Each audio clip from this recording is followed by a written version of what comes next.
most active species in the galaxy is the Kurikurk, a highly advanced alien species that resembles a cross between jellyfish and octopi. They are typically encountered wearing advanced environmental containment suits, as their translucent tissue is highly sensitive to environmental changes. The Kurikurk are native to a swamp world with a surface mainly of shallow sea, dotted with a few island landmasses, and notable for its large fungus species and a rich variety of animals that glide in the air and swim in the water, similar to manta rays. The Kurikurk's home planet orbits a gas giant and is close to their red giant star. This has resulted in a unique ecology with a rich variety of aquatic plants and animals. Despite the harsh radiation exposure which causes frequent high-energy storms in their upper atmosphere, with tremendous lightning storms blanketing most of the planet for weeks at a time, the Kurikurk and a very rich ecosystem have thrived, and they are one of the 2 sapient species native to the world that have become known as some of the most skilled and active galactic explorers. Although the more ancient species migrated to the galactic core millions of years ago and no longer interact directly with their original homeworld. The Kurikurk have travelled widely in the outer spiral arms and contacted many other species, helping introduce them to beneficial technology, advanced medical science, and their specialty, high-energy physics, with a focus on advancing other species so that they can stop damaging their ecosystem with primitive energy resource exploitation and begin the long road to manufacturing starships of their own, which normally requires facilities constructed in stable Lagrange points in their home systems. The Kurikurk are also known for advanced cataloguing of alien organisms and galactic cartography. They have a deep understanding of the galaxy's biology and geography, making them valuable allies in any exploration or colonization effort. They are strong advocates of forming a collective council of galactic species capable of interstellar travel, but have had little success in doing so. Despite this, they remain hopeful that one day such a council will be formed. The Kurikurk have come into conflict with a few species and have warned others to be very careful interacting with biological species that have developed advanced artificial intelligence. They have encountered situations where the AI was fully in control of the population and development of such species without them realizing it. The Kurikurk have also avoided interacting with cultures that have extremely xenophobic spiritual beliefs and have some reluctance in making first contact with humans. One of the Kurikurk's primary objectives is to monitor many planets with rich biospheres but no sign of intelligent lifeforms yet, just in case intelligence does evolve on these worlds. They engage in terraforming other worlds but rarely do so anymore, as they have discovered they may have eradicated microbial lifeforms in some worlds due to inadequate global study beforehand. The Kurikurk are also known for their warnings about cosmic events such as gamma ray bursts and their advice to species in the path of such events to vacate their planetary systems. They offer assistance where they can, but they are not able to migrate an entire planet's population and biosphere using their own resources and technology, though it remains one of their goals. Kurikurk value exploration, discovery, and the exchange of technology and knowledge. Therefore, they appreciate the curiosity and creativity of humans and their ability to adapt to new environments and situations. On the other hand, they do find some of humanity's more negative traits, such as their tendency towards violence and destruction, to be unenjoyable and at times very concerning. Kurikurk also have views on farming animals that are at odds with human behaviour. They also don't keep pets, though they find the humanist practice of doing so to be quite interesting at times. A bit disturbing. They don't intuitively understand how humans can keep one species of mammal completely subjugated and then kill the animal for food and other products of its corpse, and yet have such a strong emotional bond and devoted care to another mammal species, seemingly arbitrarily. You can learn to understand this behaviour, but it simply is not something that they do, and they're never completely comfortable when there is a small to medium-sized carnivorous animal just wandering around them, and they can't so much as paralyse the animal for a few hours without the human flying into a rage. The Kurikurk face several challenges in dealing with visits to worlds like Earth. Physically, they breathe a different atmosphere, or technically they breathe a liquid emulating their native shallow sea, very rich in mineral salts and cultivated organisms which provide the gas mixture they need for respiration.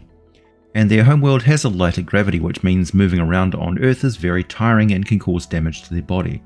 They also find the blue sky and harsh sunlight of Earth to be quite hard on their eyes and sense of aesthetics.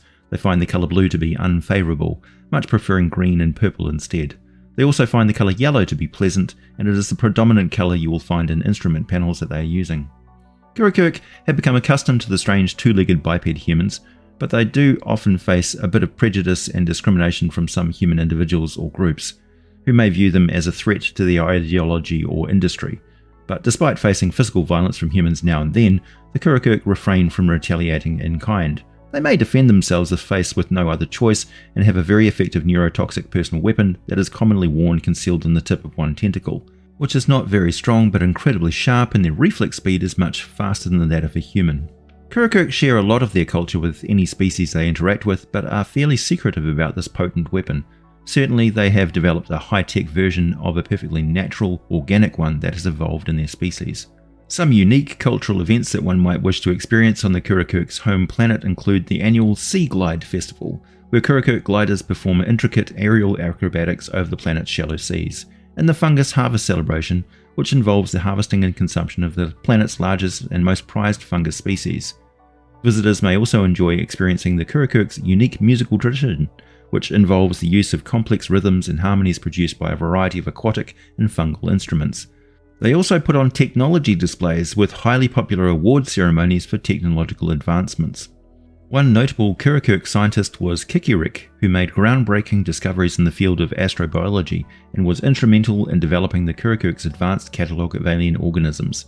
Another famous individual is the artist Nanuku, who is renowned for her stunning visual depictions of the unique flora and fauna of Kurikurk's home planet, particularly the large fungus species with their spectacular displays of iridescent light-emitting glands.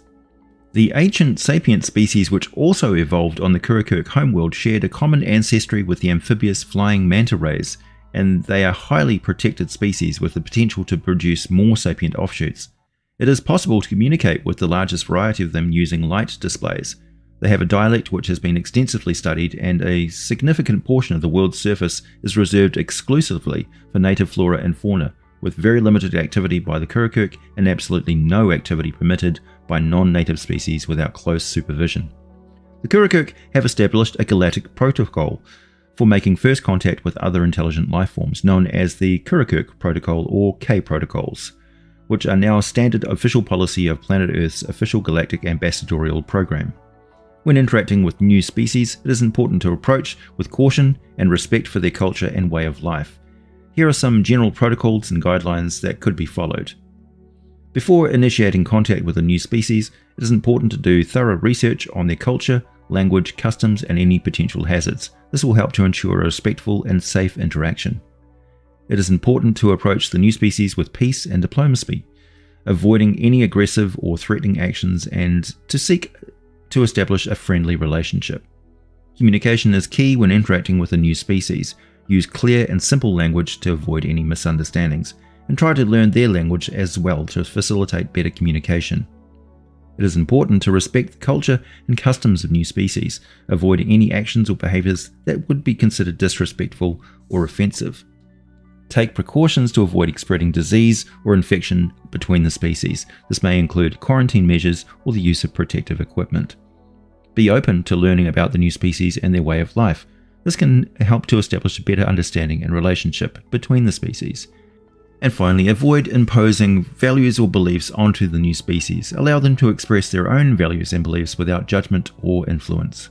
By following these protocols and guidelines, it is possible to establish a peaceful and respectful relationship with a new species in most cases where such a relationship is possible. The crystal intelligences and gas giant civilizations have proved to be very difficult to establish peaceful contact with. Either the entities will ignore any attempts, or in the case of gas giant species, they simply react fairly violently. A note of caution.